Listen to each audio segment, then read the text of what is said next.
आपके घर में भी ईश्वर ने लड़की दिया है। मुझे लगता है शर्म करनी चाहिए आप लोगों को। दूसरे को इतना ज्यादा टॉर्चर नहीं किया जाए, इतना ज्यादा नहीं किया जाए कि कोई कदम गलत उठे। क्योंकि मुझे पता है कि यहाँ पे जितना चुप रहोगे ना उतना लोग दबाएंगे और आपको गलत साबित कर देंगे सबके नजर में। ये जो आप कर रहे हैं ये एक आदमी नहीं कर सकता है, बुज़दिल लोग कर सकते हैं। जो एक दूसरे को दबाना चाहते हैं ना वो लोग कर सकते हैं। क्यों, आप में दम नहीं है क्या?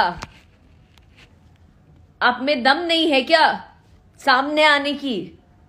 दोस्तों, आप सभी तो जानते हैं कि भोजपुरी इंडस्ट्री की उभरती हुई सितारा आकांक्षा दुबे अब इस दुनिया में नहीं रही, जिसको लेकर अभी आपने देखा कि अक्षरा सिंह उनके लिए काफी बेचैन थी और रोते हुए लाइव आई थी। तो दोस्तों, अगर अभी आकांक्षा दुबे को अभी तक विनम्र श्रद्धांजलि नहीं दिए हैं तो प्लीज हमारे कमेंट बॉक्स में रिप आकांक्षा दुबे या भगवान अपने चरणों में आपका स्थान दे, ऐसा कमेंट बॉक्स में लिखकर एक जरूर कमेंट कीजिएगा। धन्यवाद।